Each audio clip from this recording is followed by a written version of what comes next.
Bagaimana pengaruh sosok Joko Widodo terhadap elektabilitas para baca pres 2024 dan apakah suara pemilih Jokowi akan menjadi penentu? Kita akan berbincang dengan sejumlah narasumber, juru bicara tim pemenangan Prabowo Subianto, Habibur Rahman, kemudian Ketua DPP PDIP Eriko Sotarduga dan peneliti Litbang Kompas Eren Mashkurila. Selamat malam, Bapak-bapak. Selamat malam. Assalamualaikum. Waalaikumsalam warahmatullahi wabarakatuh. Kalau Mas Habib melihat tren pemilih Jokowi yang ke Pak Prabowo ini seperti apa? Jumlahnya memang di bawah Pak Ganjar, tapi ada tren kenaikan. Anda melihat itu positif? Halo, halo. Mas Habib, bisa jelas dengar suara saya? Iya, gimana? Ya, gimana kalau dari Gerindra melihat suara pemilih Pak Jokowi yang memilih Pak Prabowo kalau dibandingkan Mas Ganjar memang lebih rendah sejauh ini, tapi ada tren kenaikan. Ini hal positif buat Gerindra. Ya tentu ya, nah, kita namanya peserta kontestasi kan akan mencari konstituen ya. Konstituen itu kan apa? Cakupannya seluruh warga negara Indonesia yang memiliki hak pilih, termasuk orang-orang yang dahulu memilih Pak Jokowi di pemilu 2019 maupun 2014. Ya kami berbesar hati kalau ada tren kenaikan pemilih Jokowi yang sekarang ternyata memilih Pak Prabowo. Kita bayangkan dahulu ya, Pak Prabowo ini kan dikatakan sebagai ya rival yang sangat keras ya dengan Pak Jokowi.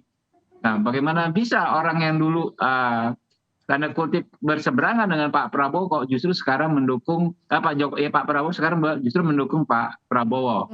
Nah, ini akan terus menjadi rujukan kami, hasil-hasil survei seperti ini kami akan terus melakukan berbagai macam strategi untuk menggait ya, untuk memenangkan hati pendukungnya Pak Jokowi ya. Kita tahu beliau adalah tokoh yang sangat dihormati, tingkat kinerja yang luar biasa, bahkan approval rate beliau tinggi sekali. Oke.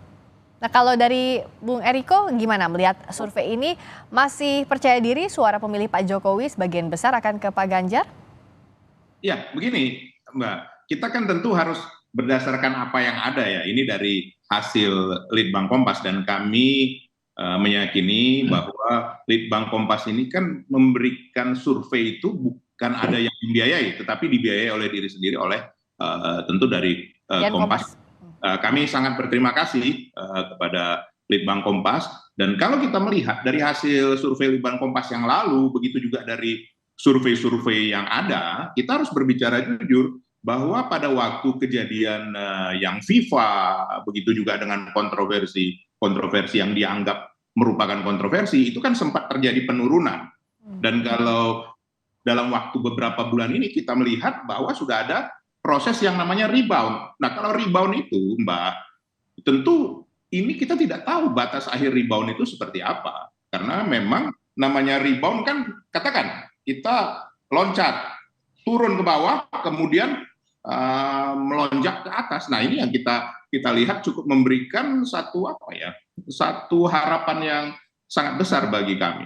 Memang betul, kita juga harus jujur mengakui katakan pada waktu diadakan langsung kompetisi atau diadakan tinggal 2 calon masih tertinggal. Tapi kalau kita melihat tertinggalnya dari survei LSI yang terakhir itu kurang lebih sekitar 10%, hampir 10%, dan sekarang kurang lebih 4%. Dan itu tidak sampai 2 kali dari batas margin of error. Kalau di dalam lembaga survei tidak sampai 2 kali margin of error itu peluangnya memang sangat besar untuk bisa mengimbangi bahkan melampaui. Tapi sekali lagi kami tidak ingin katakan over menjadi terlalu percaya diri, tidak juga seperti itu. Justru ini membuat kami semakin meyakini bahwa mesin-mesin partai begitu juga bersama relawan dan masyarakat sudah mulai dirasakan sepenuhnya oleh para pemilih calon pemilih Ganjar Pranowo. Itu kita tidak bisa pungkiri. Tapi kita yakin dalam waktu 1 bulan ke depan ini, nanti lihat Mbak, nanti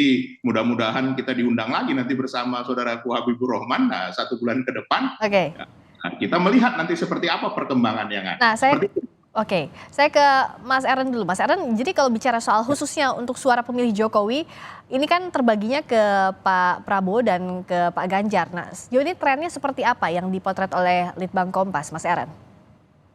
Ya, dari hasil terbaru ini memang kalau kita lihat elektabilitas secara umum, Ganjar itu sebetulnya kan kembali lagi kepada posisi semulanya gitu kan. Kemudian Prabowo hanya bergerak sedikit dan Ganjar konsisten sampai di tiga besar, simulasi tiga besar memang unggul. Tapi kemudian ketika kita hadapkan ketika itu hanya dua pilihan atau head to head tadi ya bahasanya, itu memang eh, Prabowo lebih unggul di sini.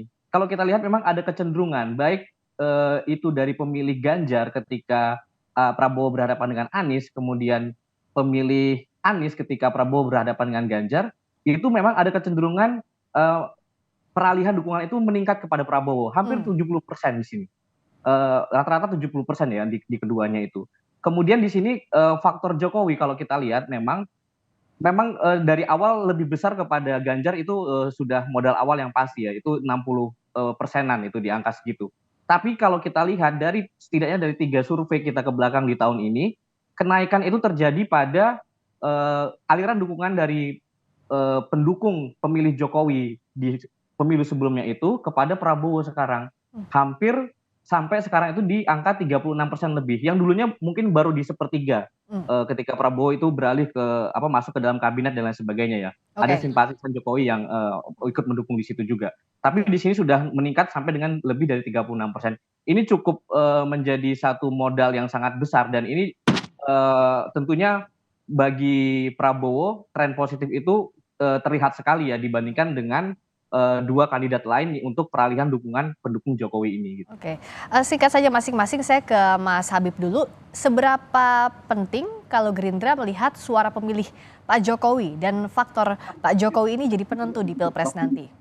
Mas Habib. Ya penting sekali ya suara pendukungnya Pak Jokowi karena jumlahnya tentu sangat besar sekali ya dan banyak di areanya adalah di daerah-daerah yang dahulu Pak Prabowo kurang bisa menangkan.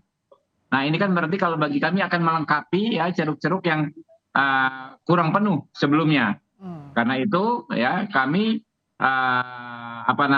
ya tentu strategi kami ya diarahkan agar bisa memenangkan hati mereka ini gitu loh. Kalau mendapatkan dukungan dari mereka ini. Kalau Bung Eriko, seberapa penting suara pemilih Jokowi dan faktor Pak Jokowi? Jangan lupa Mbak, bahwa Pak Jokowi adalah kader PDI Perjuangan dan memang dari awal, dari mulai wali kota itu diusung dan juga diperjuangkan oleh PDI Perjuangan bersama juga dengan mitra kerjasama kami. Hanya saya harus mau menyampaikan secara jujur, sampai saat ini hasil survei yang ada, ini dari hasil survei ya, bahwa sekitar 81-82% penduduk Indonesia puas dengan hasil kerja dari Bapak Presiden Joko Widodo itu tidak bisa dipungkiri dan itu memberikan pengaruh. Hanya sekarang kan representasi itu masih terbelah, katakan seperti itu. Kalau kami meyakini pada waktunya itu akan kembali lagi. Yang kedua, Mbak, ini juga kita bisa bersama-sama mengingat, kami tentu sudah mempersiapkan program-program yang terbaik untuk ke depan. Tanggal 5 September nanti kan sudah berakhir masa tugas dari Mas Ganjar sebagai Gubernur Jawa Tengah. Kalau selama ini kan masih ada keterbatasan. Kalau nanti setelah tanggal 5 September beliau sudah bisa menjalankan fungsinya secara utuh dan itu kita harapkan untuk bisa lebih meningkatkan. Mudah-mudahan nanti Kompas survei lagi di September ya Mas, supaya kita bisa nanti diundang lagi dan bisa ini bersama-sama. Terakhir kalau Mas Eren, jadi bagaimana menempatkan pendukung suara pemilih Jokowi ini ke proporsi hasil survei secara keseluruhan? Ya, tentu tadi dengan tingkat kepuasan Jokowi di akhir-akhir tahun jabatannya ini akan dengan tingkat kepuasan yang sangat besar tadi ya, tentu itu akan membuat posisi Jokowi akan sangat penting dalam pemilu mendatang gitu. Lagi-lagi di sini kita harus akui faktor Jokowi akan sangat penting, tapi ini masih sangat dinamis sekali. Masih ada waktu tadi seperti yang Pak Eriko sampaikan juga gitu kan. Tentu ini akan masih sangat terbuka, akan sangat dinamis dan kita tidak lupa juga ada satu faktor lagi yaitu siapa wakil dari masing-masing kandidat ini yang kuat nanti ini akan maju itu akan sangat mempengaruhi juga selain tadi dengan konstelasi politik yang terjadi tadi. Baik, kita masih nantikan, masih dinamis sekali, termasuk yang salah satu jadi sorotan adalah suara pemilih Jokowi atau faktor Jokowi yang saat ini berusaha direbut oleh masing-masing capres. Terima kasih Mas Habibur Rahman, terima kasih Bung Eriko Sotarduga, terima kasih juga Mas Eren Masyukurillah telah bergabung di Sapa Indonesia Malam.